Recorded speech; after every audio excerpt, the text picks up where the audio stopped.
চলো বন্ধুরা, কেমন আছো? আবার একটু এলাম তোমাদের সাথে কিছু শেয়ার করতে, একটু কথা বলতে। তো আজকে আমাদের রাতের ডিনারটা একটু তোমাদেরকে দেখাই। এই দেখো, আজকে আমরা চাউমিন থেকে অর্ডার করেছি। এই একটা ফ্রাইড রাইস, এটা হচ্ছে চিলি চিকেন,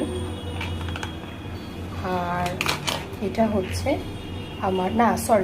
এটা হচ্ছে চিলি চিকেন, আর এটা হচ্ছে আমার বরের জন্যে, কারণ এটা পাঁঠার মাংসের কিছু একটা কোনো একটা আইটেম হবে। তো এবার বলি কেন আজকে আমরা বাইরের খাবার খাচ্ছি।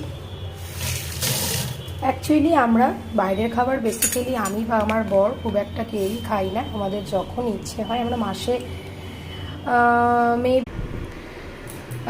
যেটা বলছিলাম, তো এই কারণেই আজকে খাচ্ছি।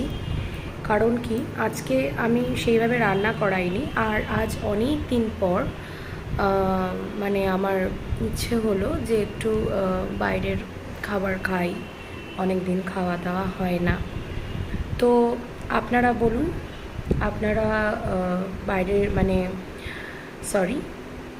খাওয়া হয়ে গেছে? রাতের ডিনার কমপ্লিট?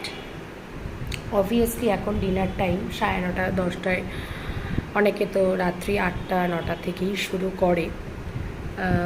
তো আমার ভিডিওগুলো যদি আপনাদের অবশ্যই ভালো লাগে, তো প্লিজ আমার চ্যানেলে ভিজিট করুন। আর যদি ভালো লেগে থাকে তাহলে আমার ভিডিওতে নোটিফিকেশান পাওয়ার জন্যে অবশ্যই লাইক, কমেন্ট অ্যান্ড সাবস্ক্রাইব করতে কিন্তু ভুলবেন না। আপনাদের একটা লাইক, একটা কমেন্ট অ্যান্ড সাবস্ক্রিপশন আমার কাছে অন্তত অনেক মূল্য রাখে। তো আজকে রাতের মতন ভিডিওটা এখানেই শেষ করছি। আবার দেখা হবে কালকে সকালে আপনাদের সাথে। অবশ্যই চায়ের সাথে আসবো। আমি রেগুলারই মর্নিংয়ে ভিডিও আসছি, সেটা হচ্ছে চা নিয়ে। চায়ের সাথে অবশ্যই কালকে আমি কিভাবে চা খাই সেটা আমি আপনাদের সাথে কালকে আমি শেয়ার করব। ঠিক আছে, চলো টাটা, গুড নাইট, সবাই ভালো থাকবেন।